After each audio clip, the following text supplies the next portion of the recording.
The men's team might not be in action this weekend, but the women's team season starts today on the 6th of September. In today's episode, I am going to preview the season coming up for Arsenal women and answer the big question: can they finally win the league again? This is Arsenal Unfiltered. Let's get started.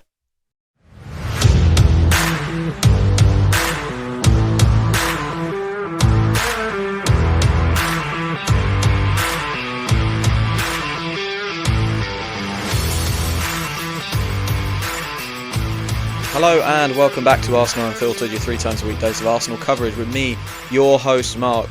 This is a very special episode. This is the season preview for the Arsenal women's team. They kick off against London City Lionesses today, this afternoon. I believe it's at 1:30 kickoff. So keep your eyes peeled for that. Go and watch it. I believe it's on BBC One.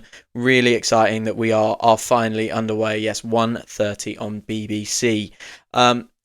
This is an episode, or the kind of episode I'd like to do a little bit more this year. I'm really enjoying the women's game, and our team are obviously doing a fantastic job, having become European champions last time out. So what I'm going to do today is talk to you about some of the stuff that's happened for the Arsenal women's team over the summer, and then get into answering that big question of, can we finally win the league again? Can we build on our Champions League triumph, which was such a brilliant moment last season for the club? So really happy to be talking about that today. Before I get into it though, if you are new here or if you are a returning listener as well, make sure you've hit the follow button. It means you will not miss a single episode from me and you will stay up to date with everything that's going on around Arsenal. Match reviews, match previews, everything. All of it, you will get it straight to your podcast provider of choice. So make sure you go and hit that follow button as quickly as you can. Let's get into the episode then. And like I said, first game today, against London City Lionesses. I will come on to that game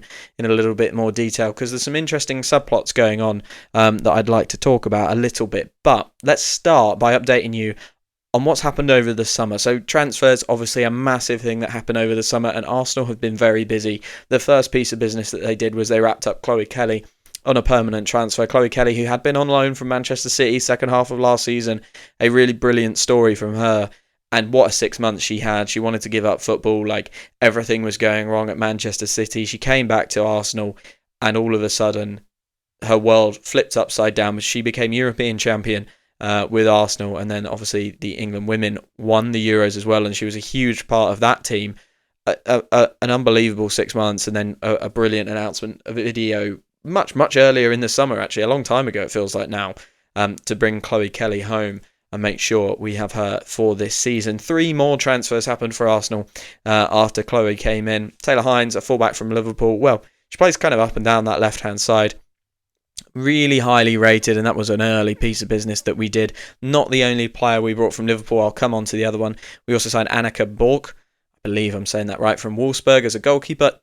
To be honest, I really don't know too much about Annika, and I have to admit, guys, I'm far more of an expert about the men's game than I am the women's game, so please bear with me as I learn. I'll learn as we go along with you, and it's just a really exciting thing to cover and talk about. The big signing though, and we broke the world record transfer fee for a female player. It has since been broken again, but at the time this was a huge deal for us. We paid over £1 million for Olivia Smith from Liverpool. A very, very young player. She got 9 goals last year in last season's league for Liverpool. This is a really exciting transfer because Arsenal have a lot of attacking talent. We already spoke about Chloe Kelly. Alessia Russo, of course, is a fantastic player and was joint top scorer in the Women's Super League last year.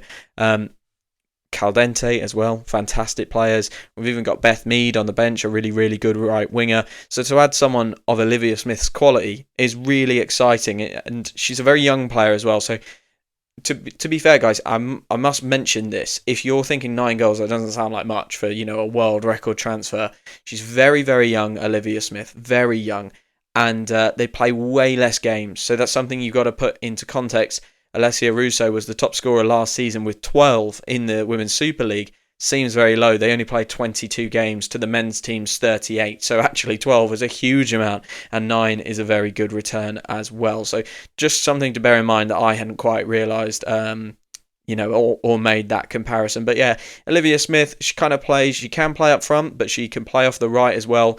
Her heat map really shows her at right wing. So she may be supporting Alessia Russo from the right-hand side with Alessia Russo down the middle. I've mentioned her a few times. Alessia Russo signed a new contract this summer, so that's really, really good for Arsenal. I believe it's a long-term deal. I can't see anywhere in my research how long, but it's a good, chunky contract, so that's very, very important for us to keep one of our best players. And I must admit, every time I watch a women's game, I'm so impressed with Alessia Russo. And before we signed Victor Gyökeres, I always thought the men's team needs to find their Alessia Russo, someone with that, not just the goal scoring ability and the finishing quality, but the appetite to press and work and harry and just be a nuisance. Kai Havertz, I love him. If you've listened to this podcast for a long time, you know that I love him. But he's like a cultured player. He is he's a little different. I always watched Alessia Russo and thought the men's team need a player like this. I think we've got him now in Gyökeres, but the women's team have not had that issue for a long time with Russo being at Arsenal for a couple of years now, and that will continue, of course, which is great news. Another good piece of news out of the summer. Today's opponents, London City Lionesses, really wanted to sign Beth Mead. They went big for them. They're a very well-funded club, as I understand it, even though they're newly promoted. Very well-funded. They wanted Beth Mead to come. Beth Mead has not gone. I think Renee Slagers was asked about this in the press conference, and she gave a really clear answer. I'm just scrolling to find it. She was asked if Beth was close to leaving this summer, and it was a two-line answer of, for me, Beth was also an Arsenal player, and as far as I know, she was always going to be with us. Just clean, crisp, she wants Beth Mead in this squad. She's a really, really useful option off the bench, and I think it's great that Beth has stayed. We want to keep this squad that was so good last year and won that Champions League in such great circumstances against Barcelona where no one fancied them. We want to keep that squad together as much as possible. So keeping Beth Mead, really good news. Leah Walty, however, has departed for Juventus. We've had a couple of people go out, but the Leah Walty transfer is the big one. Gone to Juventus. Look, I think it's a good move for her, but Arsenal are going to be weaker without Leah Walty. That is for sure, and it is a shame that she has gone. We've managed to keep a number of players, but this does happen to two big teams when, especially after they win something. I think a lot of teams go, cool, we've done it, and players maybe want to move on at that point and go, cool, I've achieved what I've achieved here. Now, what's the next journey? And Juventus is a big women's club, very, very successful. So hopefully she has a wonderful career over there, but if she plays Arsenal in the Champions League this year, hopefully she has terrible games. As well, if you were watching the Women's Euros, you might be familiar with the name Michelle Agyemang. Really exciting young, really exciting young forward at Arsenal at the moment. She was on loan at Brighton last year. She has gone back again for another loan spell. I think that makes sense. She needs to play. We saw a lot of talent in the Euros for England, but I think we also saw a little bit of rawness is probably my description of some of her performances. Came on, scored a couple of goals, I believe, in the Women's Euros and did a fantastic job and helped England get through multiple stages. But she never really started in that tournament. It was a lot of raw performances. She's a powerful athlete, and I think she maybe just needs some time playing more football to culture her game. And with the options that Arsenal have going forward, with Alessia Russo, with Chloe Kelly, with Olivia Smith, it's the right thing to do for Agyemang to go out and get some game time. So I'm really, really looking forward to seeing how she develops this year. So if you're not a big women's fan, that's a terrible way of phrasing it. If you don't watch much of the women's game, what should you be looking out for this year? Well, I've already mentioned two of the people I've written down, so I won't go over them too much. Alessia Russo and Olivia Smith. Alessia Russo, our best player. Olivia Smith, world record transfer fee at the time. All very, very exciting. But the player, if you've never watched Arsenal Women's before and you're going to do it, maybe this afternoon or maybe this season, watch Mariona Caldente. She is a really, really top-class player that we managed to pry away from Barcelona a little while ago now, and she plays in that number 10 role. She scored some wonderful goals last year, but she also just has an absolute metronomic way of keeping the game going and being a creative force in the midfield. A really, really impressive player who I think it's probably the attacking heartbeat of the team. I talk about Alessia Russo a lot. She is that kind of focal point. She is what a lot of the work goes through. But if you watch the women's team a couple of times, you'll start to notice Caldente so much. She is a really cultured player. And can do it from left foot, right foot. She's really, really impressive in her technical ability. So if you were going to look out for one player this year, it would be Mariona Caldente, in my opinion. Another weird shout is Daphne van Domselaar. She's our goalkeeper, but she's actually a really, really secure and aggressive goalkeeper. So I think she is well worth a watch and to keep an eye out for this season. The aims for the team this year. So what are we looking to achieve? It's a clear one for me. Win the league. Chelsea have won the league 6 years in a row. The last team to do it that wasn't Chelsea was us in 2019. Last year Chelsea were 12 points clear. And I mean, you could argue that by the end Arsenal were a bit focused on the Champions League, and that would be true. Massive games against Lyon that they had to get past. Very similar, it's almost analogous to the men's team in how we just really put our eggs in that basket, and we knew Chelsea had run away with it. Maybe that gap would have been smaller had it been closer come the time, or Arsenal not be in the Champions League at that time. But Chelsea have won it and dominated it for many, many years. We need to get that back, and I just wonder if the Champions League success for the women's team last season will help spur them on. Like I say, they've really, really strengthened in some key departments and brought some wonderful players, especially Taylor Hines and Olivia Smith from Liverpool. So you just never know. Manchester City lost to Chelsea last night, so Arsenal will be looking to start with 3 points and respond to that this afternoon, I should say. So, will they win the league? I think there's so much unknown at the moment. There's been a lot of transfer activity in the women's game this summer.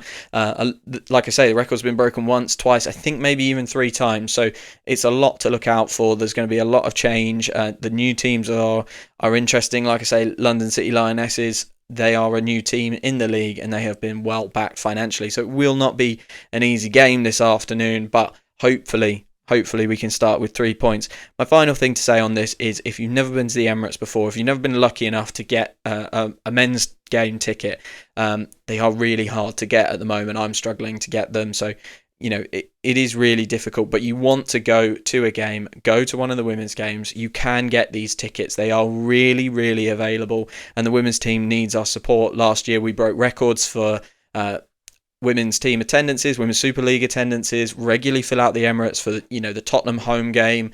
I think sometimes the Chelsea home game is in there as well. I think the club committed to having as many games as possible in the Emirates this season for the women's team. So look out for those tickets, go and buy them and get down to the Emirates as well. It's a really good opportunity. If you've struggled to get men's games tickets and you want to go to the stadium, and if you live even a little bit further away and you want to make a bit of a day of it, sometimes the kickoff times are a little bit more favourable, a little bit easier to work into a day. So have a look online. Financially really favourable as well in comparison to the men's tickets because of the demand for the men's tickets. So have a look on the website. Go and get tickets for the women's game. It's going to be a big year for Arsenal, a really, really big year. And they are hoping, like I say, to stop Chelsea going 7 in a row. Really, really important therefore that we support them.